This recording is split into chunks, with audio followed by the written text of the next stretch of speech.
Today is bright and ridiculously early Sunday, May 5th, 2013, and you are in the NBA Huddle with me, Brand. With me, as always, my boy and producer, Scott. Scott here. And our resident coach and sports psychologist, Mr. Graham Bertrand. Yes, sir. What's up, fellas? Not too much, man. How you guys doing? Excellent on a Sunday morning. Yeah, a little brutal this morning, but absolutely worth it with the Warriors' huge win over Denver. We've got big things to talk about, gentlemen. In the Warriors update, we're going to go through the big series win, as I just mentioned, over the filthy Nuggets and all the related plot lines, including Denver's fairly dirty play, Steph not only dominating when it was needed, but shithousing a Denver fan, and Bogut's huge emergence during the series. We'll also talk about just how amazing Oracle has been at this time of the year, even if Scott remains unimpressed.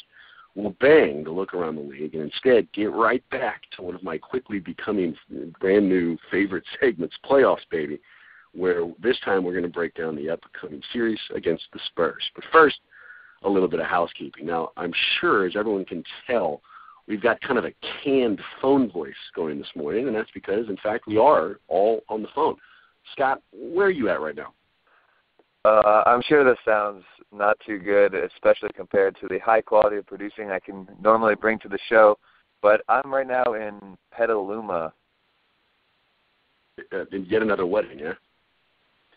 Another wedding, and which is why I was so happy that the Warriors closed us out in 6, so I did not have to deal with finding another TV in Petaluma during a wedding, and it was just going to be a disaster. And actually, you know, it's my step-brother-in-law who got married. He's a huge fan of the show. Congrats to him, and I really appreciate you being willing to, you know, he discussed the idea of trying to get me a TV if his wedding was on Game 7, so definitely appreciate that. You should also thank him for not having his wedding in a fucking Confederate state. I thought you were going to tell us you'd be back in Arkansas or deep in Alabama or something. Yeah, you didn't do so well last time down there. No, not at all. This is feeling much better staying in Cali. How about you, Graham? Where are you at? I'm down here in sunny Pacifica, just enduring a small windstorm down here. But other than that, all is well. And I'm stuck in Oakland, and more specifically in the office of my house where we keep my cat's shit box. No one has cleaned this thing. I feel like I'm legitimately sucking on the turd while giving this fucking this talk. So, for multiple reasons, there's going to be some hiccups in today's show, not only in 3 different locations, but I am being suffocated by cat diarrhea, so our apologies. But I'm sure you guys don't want to hear our various excuses. You want to hear the show, so let's move on, baby. Warriors update. Jeez, what a great, great time to be a goddamn Warrior fan. As everybody knows, they just closed out the Denver Nuggets. And how much fun is this, gentlemen? This is incredible. I mean, just to watch the fans' reactions at Oracle, and I think one of my favorite things is hearing all the national sports broadcasters jumping on the Warriors bandwagon and becoming a part of what's going on around here. It just feels so satisfying because we're used to just being stomped by the national media. It just feels so good to see them all saying really positive things about the Warriors. It's so funny to log on to ESPN or NBA.com. I mean, these type of national media outlets that I normally check, and to see them actually have Warriors stories on their front pages, it's really exciting. And it's also, to the nation, welcome to Bay Area sports, because this is what Bay Area teams do. I mean, from the Giants to the 49ers to the Warriors now, these underachievers end up overachieving time and time again. It shows you, it goes back to chemistry for me. It always has. And a lot of these Bay Area teams have tremendous chemistry, and they put it together when the moment is here. Is it me, or is the Warriors' success making all of the playoffs better? I mean, I always loved when the playoffs came around, but now all these other random-ass games, like once the Warriors finished it out on Thursday, I go into those games on Friday and that Game 7 yesterday, and suddenly I have this, like, renewed interest. Everything seems so much brighter and happier and definitely worth watching. Is that true for you guys? Yeah, no doubt at all. I actually had the craziest epiphany the other day when I looked at the 8 teams that were left remaining. It tripped me out, but I thought the Warriors could win the whole thing. And I don't, once it's a little scary, but once Russell Westbrook went down, sure. you kind of look out there and you're like, well, who's going to stop him? The Lakers are out. Have you been seeing the Miami season? No, I've seen Miami. Maybe I should have said getting to the finals, because I could see the Warriors even doing some damage against San Antonio, and I know no one thinks that's going to happen. They haven't won there for 15, 16 years, but the way we played in this last series and what Bogut's capable of doing, we have a legit 7-footer now.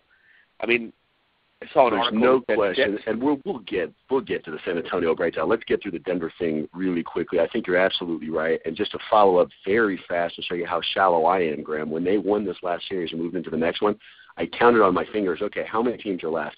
8. Then I thought to myself, Mark with the C. Stein's power rankings were on the money all year, baby. We should have been top 10. But let's get through the Denver games really quickly, and then, Graham, let's get right back to you on the San Antonio series breakdown, because I think you're right. I think we kind of have a small shot on it. As opposed to doing what we've been doing before, gentlemen, going through player by player, let's just go through Game 5, then Game 6, and we can do it pretty quickly.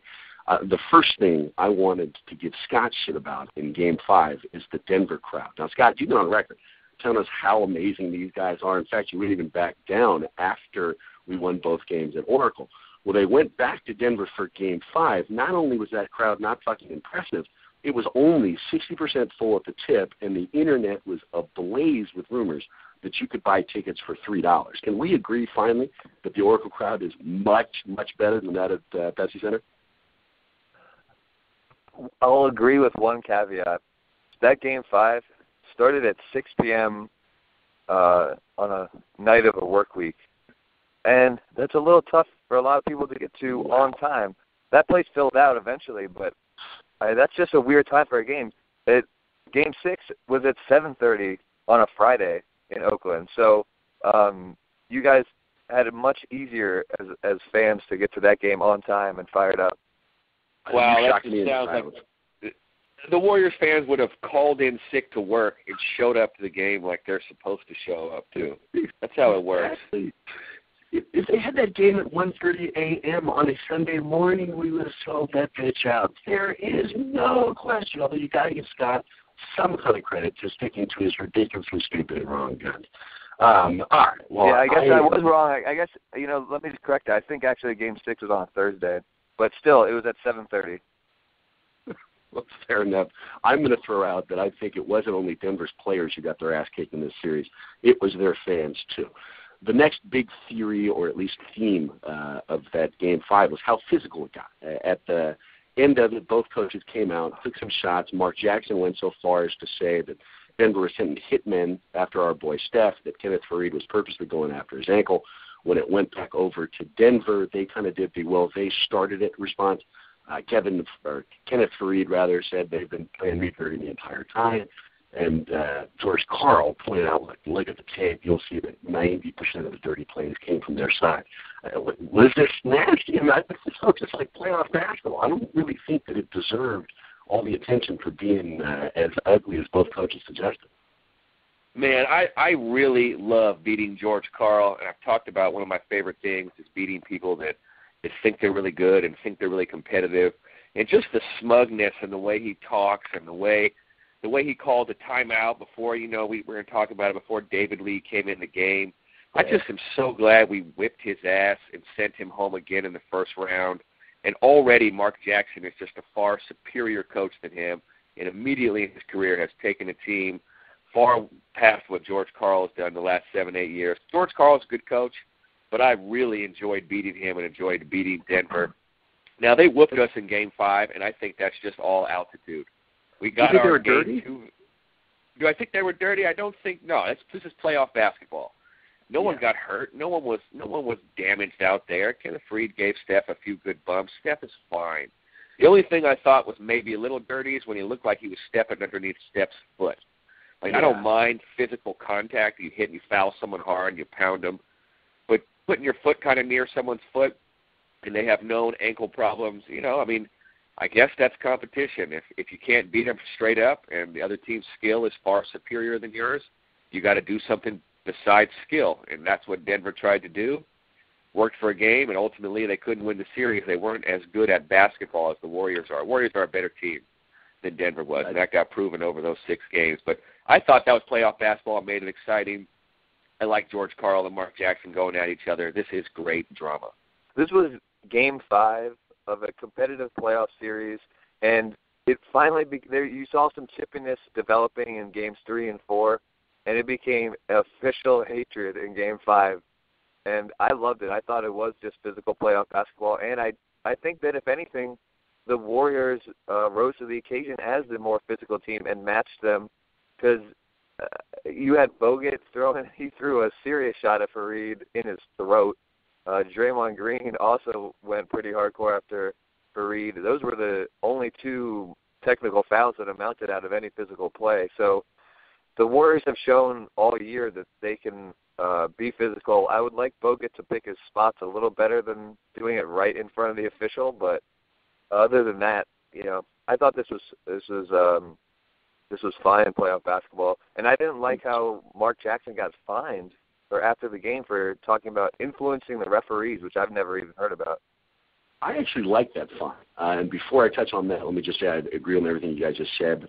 Starting with Grams, I thought the only thing that deserved any kind of second look was Fareed seemingly putting his foot out and trying to get underneath Steph. You start messing around with a body part like that. That's not just physical basketball. You're trying to get a little bit dirty. But that is part of the playoffs. And the thing maybe I liked the most was that Karl was right. We were actually probably the more physical team. The reason I like that is, as a Warrior fan, we have had nothing but years and years and years and years of heartless, completely soft centers. And to now have a front court that is starting to push people around, especially in the playoffs, is something I really, really enjoy. I also liked Mark Jackson's takes, and I think maybe he does deserve the $25,000 fine. What he was doing, in my mind, was getting to the media real early, putting it in their ear that the entire nation is watching for how dirty, filthy players are going, and you better protect my guy. There's no way that those refs didn't at least have some of that in their mind when they came into Game 6, and just by doing that, I think that he kind of helped us from the jump. And then the other side is he took all the pressure in what could have been a very tense Game 6 for the Warriors. They needed to fucking win that game. Otherwise, you're going back to Denver for Game 7. And he put it firmly on his shoulders. The nation was looking at Mark Jackson and his comments, not at the players. And I thought that that was a very solid move. Real quick, Graham, would you ever, you're a coach, would you ever tell your players to go after someone's injury to make sure they didn't play, the functional equivalent of the Karate Kid sweep the leg? It's funny that there's all this talk, especially with like the New Orleans Saints and the whole situation they went through with the bounty. As a coach, I would never want anyone to get hurt, first of all, as anyone. Like when Kobe Bryant got hurt, that sucked, even though I hate the Lakers. It just sucks to see anyone get hurt. But you do want your team to compete. You do want them to fight, and you do want it to mean something, and you don't want to roll over. So I don't know exactly what George Karl said, but I think there comes a point where it is a playoff series, and it does get physical, and you remember like the Detroit Pistons, and you remember series where it gets extremely rough out there. So you don't want to hurt anyone, but you also don't want people cruising to the, getting to the rim, just shooting layups. You want them to think twice. You want someone thinking twice about getting hit or something happening to him. And I think that's what Denver tried to do, and for a game it worked, but the Warriors were able to move past it. And like you said, Mark Jackson took a lot of that attention and put it on himself, and the Warriors were able to keep going, get back to their brand of good, skilled offensive basketball, and now we have a great brand of tough, hard-nosed defensive basketball as well. Right, and it's also worth saying, at least from my standpoint, this is one of my favorite things about the NBA playoffs, the two teams getting chippy. Obviously in baseball we've got the 7-game series. It's hockey as well, but I don't know shit about hockey. In basketball, it's generally right about, that Game 3, that Game 4, where all the physicality starts adding up, something you don't see in baseball. So that Games 5 and 6 start getting angry and ugly, something that I always really enjoy. I'll tell you who didn't like the physical play. It was Steph Curry, and at the end of Game 5, in fact, the last thing I want to hear you guys take on, he went after a fan. It was only a 30-second interaction, if that. He walks by, a fan something, you can't tell what the hell it is, and Steph turns around after going through the tunnel, comes back out, confronts him, and says something that looks like, shut your mouth, shut your mouth, shut your mouth. Is this Steph showing the heart that we wanted him to, or is this just frustration kind of boiling over? I think we're seeing the fight come out of him, and I think we're seeing that next level of quality emotion that you need, to be successful. I think that kid, who knows what that guy said, probably said something about I hope you get injured or I hope you get hurt, and that just, it wasn't going to fly for Steph. So I like that a lot. I like seeing a little bit of that fight. I like seeing him kind of get out of his shell just a little bit, because I know him working on leadership, him being a little more vocal is a big part of his growth and what he's working on. So I liked it. I thought it was good.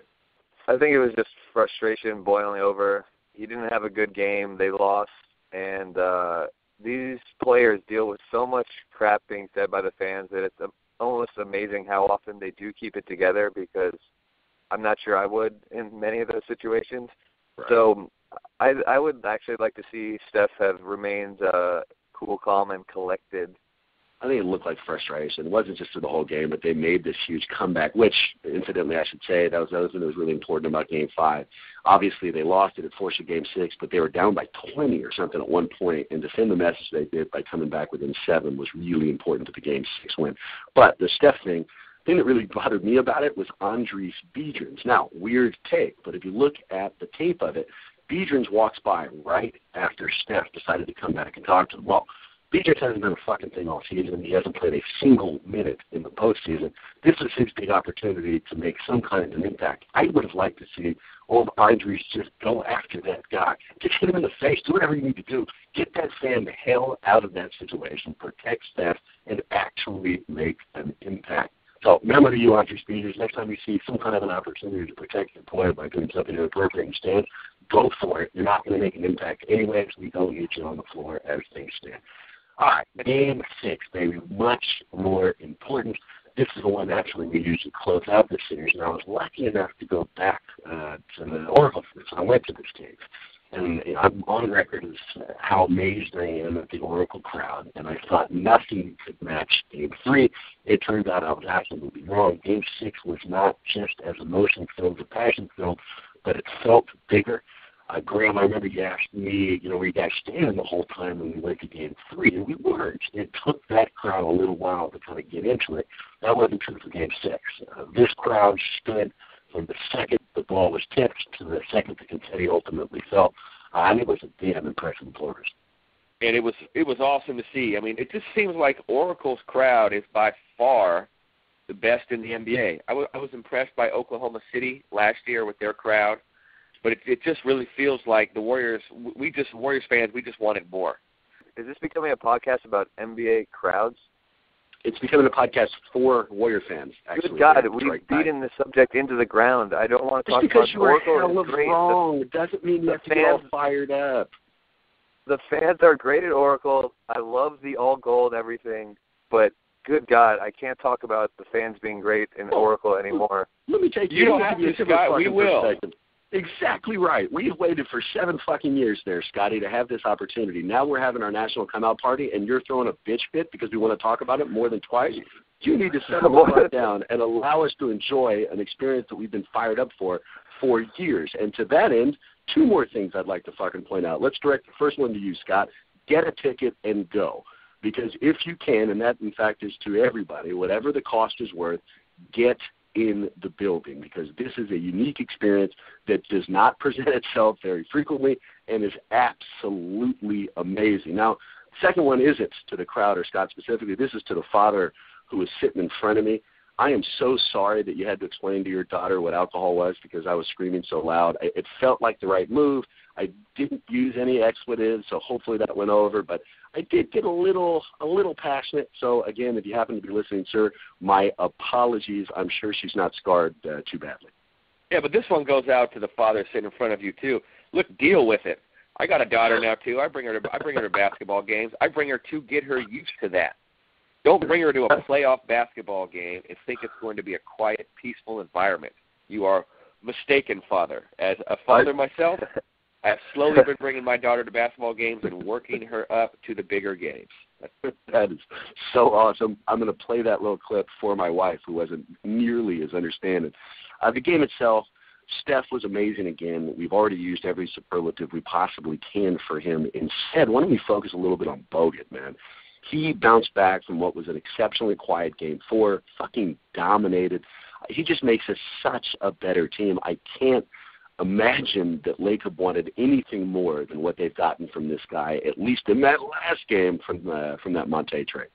I mean, you're seeing it all unfold in front of us. Everything that these guys envisioned when they brought Bogut over, having that stable presence in the middle. He is a dominant force out there who's extremely confident, has a lot of great energy, and we've already talked about his personality, and, he always looks like he's being rubbed the wrong way, and that's what you want. You want a mean enforcer down there. It's just beautiful to watch this guy play basketball right now. And it was great how he responded from his Game 5 terrible performance, only played 18 minutes or so, didn't do anything, and he came back from that. I'm wondering if part of that was he got a painkiller shot for the first time in his entire career, and I think he was really bothered in Game 5 by some health issues, which makes me worry going forward, but it was good to see that those pain injections work, and if he's willing to do it, I hope he does it every game here on out in the playoffs. It's a great segue. Here's a quote from Bogut, not only talking about his performance, but actually not just the pain that he was feeling for this game, but all the bumps and bruises and difficult situations he's been through throughout the year. Here's Bogut.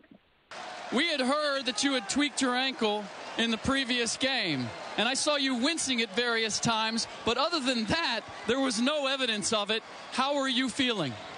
I had a little appointment with a needle before the game, and it seemed to help. So got a shot, gave it a shot, and it worked out well. What does it mean for you after all this time to be going to the second round and to have given a performance like this to get your team there? Well, it's been a frustrating year, as you know. Bad thoughts all throughout the season, and it's still not there yet, but I'm fighting through it. And, making the playoffs, number one, we weren't satisfied with that. And we won a first-round series that nobody in the whole world thought we were going to win. So, very, very emotional point for my career. And just proud of the organization, the fans, and the players, and our owners, and everybody. Everybody deserves this. The thing that stuck out about that quote to me is not only him talking about the play, but I think he's been going through a really, really dark season. He talks about all the pain that he had to go through. He insinuates that this has been a much more difficult year perhaps than we've been aware of. So it's just good to see this big man back up on his feet.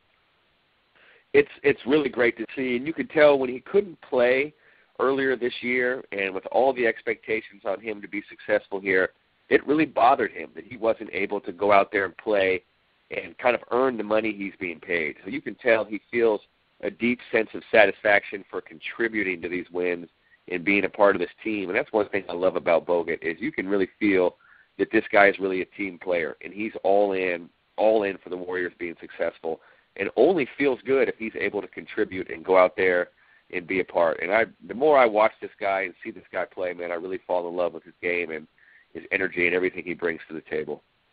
You and me both. How about D. Lee? What did you guys think of the Willis Reed thing? Well, the thing I liked the most about it was the gamesmanship between George Karl and Mark Jackson. I love when he checked in D. Lee. Now, I mean, I really believe he was only using David Lee to get some emotion coming out of that. So a little bit different than Willis Reed, who I think actually played some minutes and actually produced in that game. Wow, shot too, yeah.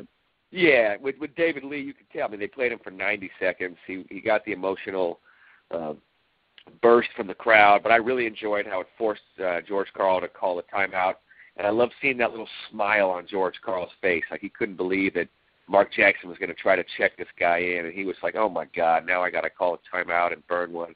I just thought that was awesome, and I was impressed that Reggie Miller, I was watching the TNT broadcast, I was impressed that he caught that and was able to talk about that. At first, they didn't see it. No one really saw what was going on, but then Reggie brought it up.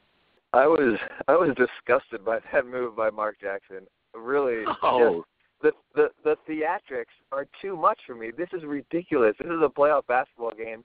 He was acting like he was still working for ESPN and was trying to produce a great storyline in a game. This was a distraction. It was definitely going to be a distraction to the team and was a distraction in practice.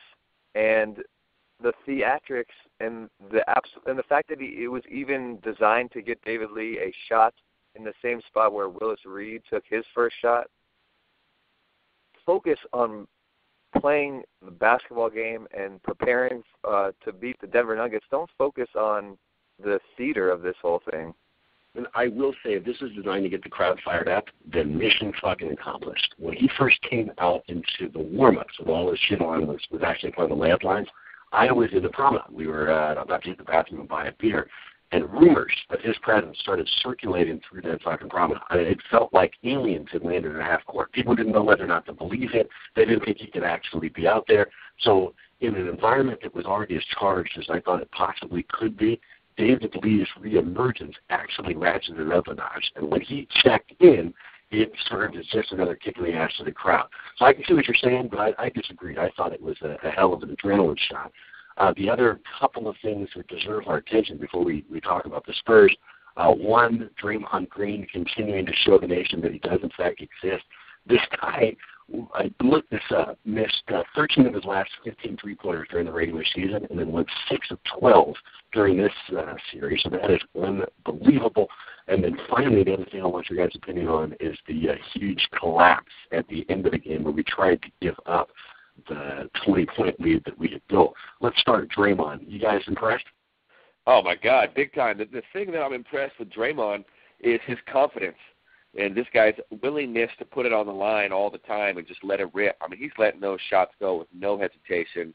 And this is why you realize the mind is so important in sports. I mean, he's got the skill set, but he believes in himself, and he's playing. He's going for it. And under the bright lights, you never really know who's going to do that, who's going to go for it or who's going to kind of pull back a little bit. And he's definitely going for it. I mean, we've known this guy has a ton of energy. We've known he can play defense and rebound, and now to see him believe in himself in these big moments, hitting threes and knocking down 50% of them, part of me wonders if that's just hanging around Klay Thompson and Steph Curry all day in practice. You just start to believe that you're a better three-point shooter than you are because you see it around all the time. And I wonder if that rubs off on their team. And I'm so often on, I feel like, the receiving end of the other team's X factor, where I can't believe all of a sudden their role player is making all the, Corey Brewer will go off for 25 points, and you're just holding your head in your hands thinking, how is Corey Brewer doing this to us? It felt so good to actually be the team that had the X factor random guy go off and just outperform all expectations. And that's what you had with Draymond Green. And it was really fun because you're just sitting there looking at Draymond Green single-handedly almost take over this game in the fourth quarter, and definitely stepped up in the biggest moments of the fourth. And those are the type of X-factor performances you need to win playoff series. Yeah, it's just found money. It's like finding a 50 on the street. Who the hell expected any of that to be coming? The last portion, as I mentioned, was the huge set of turnovers towards the end. Now, this is concerning stuff, but you know what? I am sure that we've all heard so much about it. We know that the Warriors are recognizing what kind of a problem it was, that they can't ever actually go through that type of choke job. But bottom line is they fucking finished out the series. They got the win. They learned what they needed to do from that, and they were able to move on. Here's Steph talking about exactly that. And Rick Bucher's alongside Steph Curry. I am, Steph. What does it mean to you to know that you're going to the second round and hearing this crowd cheer? It means everything. We made it interesting at the end of the game, to say the least. But to make these fans proud and just come away with a victory, this is huge. Nobody gave us a shot in this series. We took that personally and wanted to come out with a win, and we did that. When you look now that it's secure, what was going wrong at the end that you guys were not doing? A couple bad plays, bad passes, trying to get rushed. They were double teaming all over the place, and just got to us a little bit. And then, we had to come down with the stop at the end of the game. Thankfully, we got it done. We'll learn from this. This won't happen again. It's really hard, and Reggie Miller talked about this during the broadcast, to close out playoff series. And you saw that definitely with this series. It's tough. Teams dig in when their backs are against the wall. So it was not a pretty end to this game. And as a fan, I was ready to celebrate, and I actually felt more relief at the end of this game by the way they just gave it away, almost gave it away. But it's hard to close out playoff series, and at the end of the day, as Mark Jackson would say, they got it done. They all look like they didn't want to make mistakes, so they were trying to give up the ball, and because of that, they gave up the ball and made the mistake, But we've been talking about how all of this is experience, that everything they do in each one of these games is teaching them for the future, and I can't think of a better teaching point than going through that, but still winning. We didn't have the actual downside. All right, well, congratulations to that series and to the Warriors, but now our sights are on bigger things, baby. We are moving on to the second round, which means we should move on to a new segment. This one, yet again, called Playoffs, baby. Let's break down the Spurs series. First, let me give you a sense of San Antonio and our success against them so far. San Antonio is the second seed in the West. They are 58-24 on the year. To date, the Warriors and the Spurs have played 2 games, and we are 2-2 through those 4 regular season games. But 3 real big asterisks on that. 1, last time the Spurs played us, they sat all of their starters. We were playing people like Nando DiColo and this guy Burns I had never seen, so I'm not sure that you can actually take that last win into account for the Warriors. 2, perhaps more importantly, Bogut has not played in 1 of these games against the Spurs so far, which, as we'll remember, was true with the Denver analysis as well. So I think he can make one hell of a difference. And finally, 3, and this is the biggest one, and Graham already alluded to it, the Warriors have not won in San Antonio since 1997. More specifically, we have never beaten them in San Antonio while Tim Duncan played them. The last time we did beat them, the leading scorer was with Charles Sprewell. The second leading scorer was Chris Mullin, who had 18, and the third was Joe Smith. So it has been quite a long time since we're able to take them down. We've talked about what a series price is. This series, the Warriors are plus 590, meaning basically they are 6-1 underdogs, and in fact, they are expected to lose by more than 8.5 in the first game. Now, with those stats behind us, here's my first question. Last series we talked about how Steph Curry was, in fact, the best player in that series. Is that true here? Is he the best guy on either the Warriors or San Antonio? I think this is one of those situations where he could be.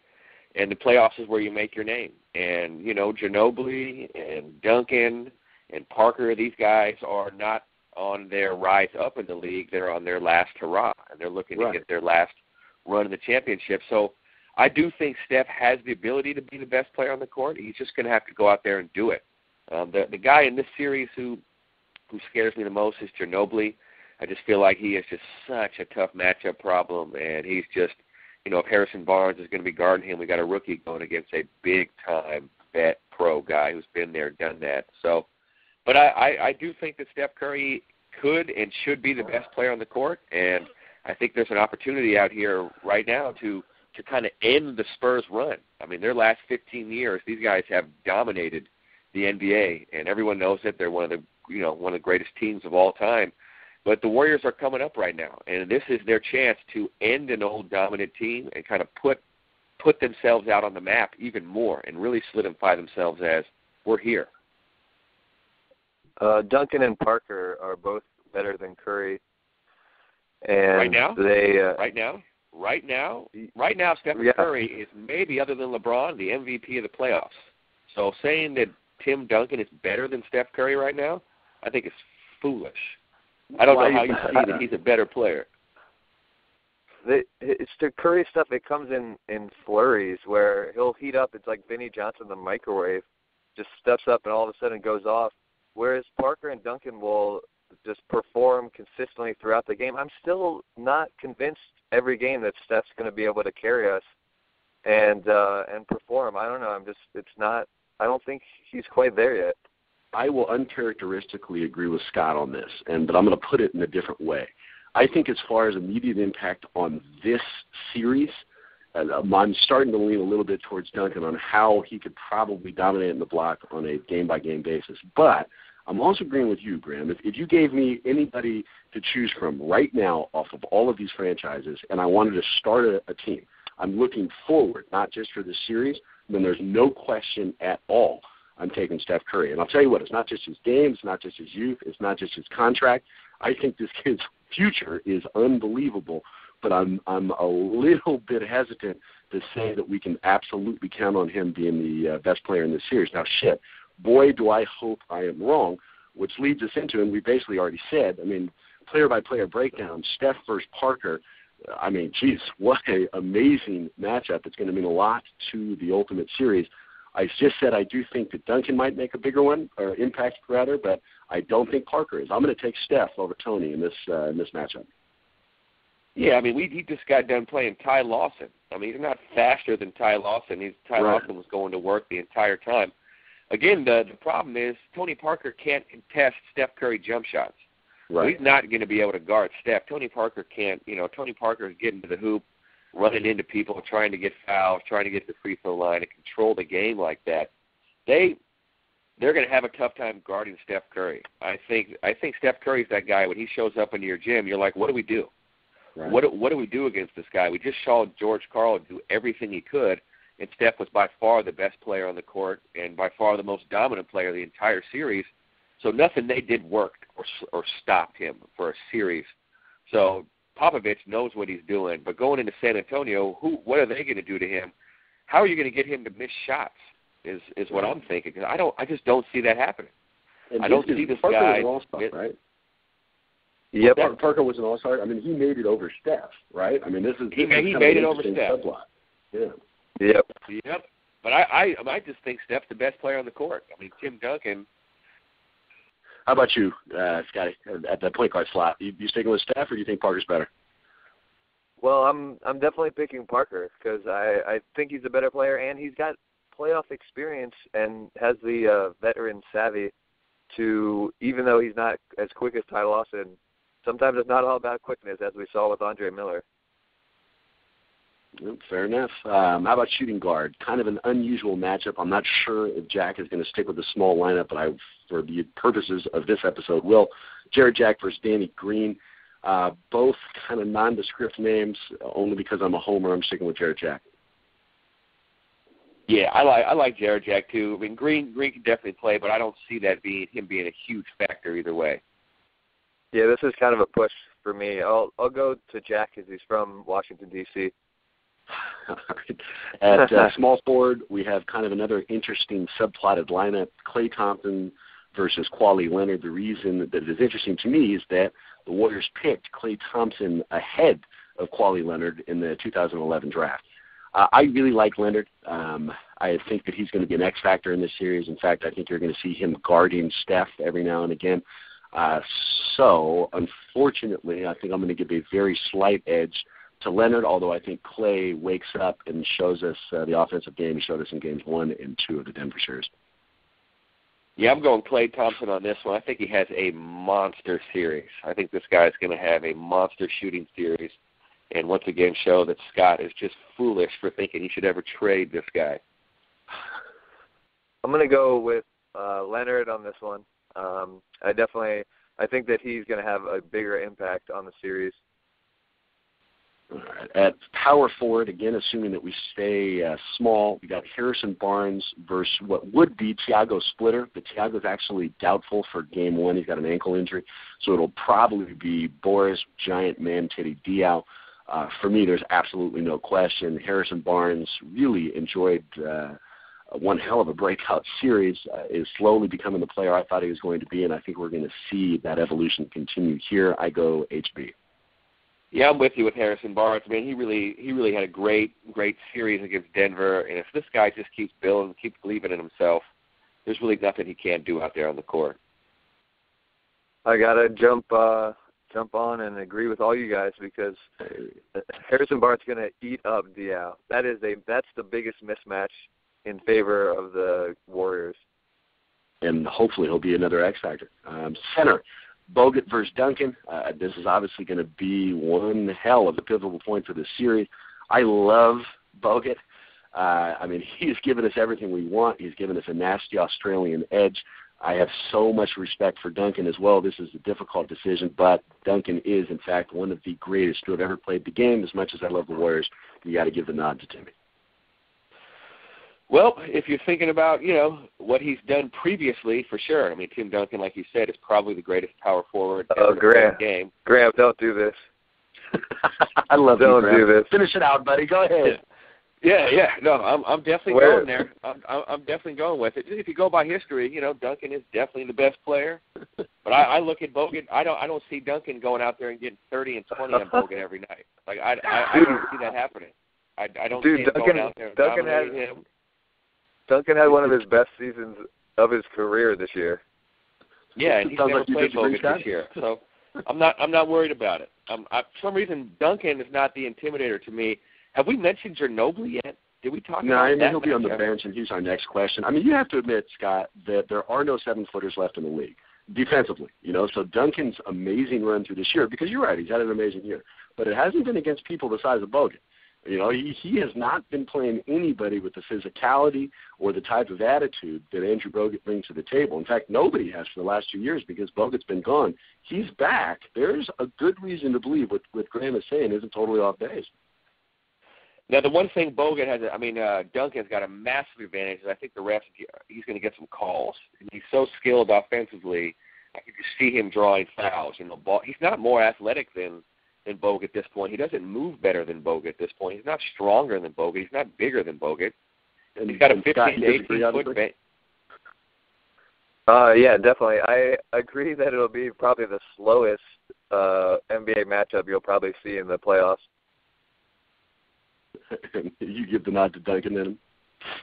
Yeah, absolutely. This is nuts that Graham just agreed with the Warriors being better than the Spurs at every single position. That was crazy. You actually have to believe that, because if you just go in there thinking, "Wow, Duncan's better than me. This guy's better. We're going to lose." Like, think about maybe that's what the players have to believe. What are you doing? The players, that's but great if they believe that, but not you. You're just a fan. You're analyzing this thing. Have some actual integrity and not just be a homer on that one. He gave us real reasons. I'm sorry, Graham. Go ahead. I cut you off. No, that's okay. Scott, Scott thinks the Denver fans are better. He likes the Pistons. He's got a lot of things not going for him. So he's holding on to something right here, and he's putting it all in. I respect you for that, Scott, and when you crash and burn, we'll watch it drop. We'll watch it sink. Final questions, rapid fire, because we have very, very little time left. They being, who's better at coach, who's better at the bench, who's better home court, and then give me your prediction. I'll go through them really quickly. Coach, I love Jackson, but Greg Popovich is one of the best in the game. He gets my immediate nod. Bench, I love Carl Landry, and I think David Lee might actually be coming off our bench, but Manu Ginobili presents one hell of a challenge. That said, I think David Lee plays some pretty legitimate minutes, at least from the things I'm hearing. So I'm going to give a very surprising nod to the Golden State bench. Home court, my feelings here, even though we've lost since 1997, I think Oracle provides a better advantage. And my final take is, unfortunately, Spurs in 6, but with the knowledge that this is all house money. All this is about is experience. This is a team for the future. We may not be able to win this series, but I think all of this is going to translate into one hell of a successful 2013, 2014. You guys, coach, bench, home court advantage, and what your opening guess is. Go ahead, Scott. Start us off. Yeah, we'll let you finish on the positive note. I'll go coach is Popovich. I think Jackson has done a amazing job this season, this playoffs. So he, I think, is definitely a contender for Coach of the Year. But Popovich is too good and might not be as good at doing game time theatrics as Jackson, but I give the nod to Popovich. Bench, I will go San Antonio, mainly because Ginobili. I just think he's the best player coming off the bench, and especially with David Lee not being healthy. And then series or home court. Home court. Home court, definitely. Oracle is a better crowd. I'm completely on board with that. But and I think that what? I said you're seeing the light. Oh yeah, I'm seeing gold light, and but we talked about it. Denver had this incredible home record. They had this incredible home win streak, and the Warriors came in there and did damage. So I know that this Spurs have done unbelievable things to the Warriors when the Spurs are at home, but I don't think that continues here necessarily. So my prediction is going to be Spurs in 5. Ouch. All right, Graham, inject some Golden State optimism here. Yeah, well, I mean, I coaching-wise, if you go by history, it's not even close, but we're not going by that. We're going by where they are right now, this very day, and they're both in the exact same place. So I'm giving Mark Jackson the edge because I think he wants it a little bit more. He's a little hungrier, and he's going to be a little bit more creative than Popovich, who's just, he's a great coach, and he's one of the best all time, but that's history. So I'm going with Mark Jackson in the present. As far as the bench, Ginobili's maybe the best bench player of all time. So it's tough to not go with the Spurs on this one. I mean, Ginobili is just incredible. That guy's going to be a nightmare all the time. I fear 4 or 5 seconds left in the shot clock. The Spurs need a play to be made. The ball's in Ginobili's hands. You already know he's going to make a play, gets fouled, make something happen. Crowd-wise, that's an easy one. Oracle is by far the best crowd there is. Series-wise, I like the Warriors in this series, making their statement in the NBA and kind of ending the Spurs run and kind of putting them away. I think that's going to be very satisfying. So I see the Warriors pulling it off in 6, maybe 7, but I do like the Warriors in this series. I think we have shattered the record for optimism in a single podcast, and most of that credit goes to you, Graham. I love the takes. To everybody out there, make sure you take a moment to enjoy what it is that we're getting to see right now. This is special. Even if our ride ends in this series, you are seeing the creation of a team, I think, that's going to be built to move well into the future. So enjoy, and huge fun per usual, guys. Thanks so much for checking in. Hopefully we'll see you guys next week when we not only examine exactly what's happened in the first couple of games, but put together another episode of Fix Your Face, where we find out the most annoying goddamn San Antonio Spurs out there. Thanks a lot. Huge fun. We'll see you soon.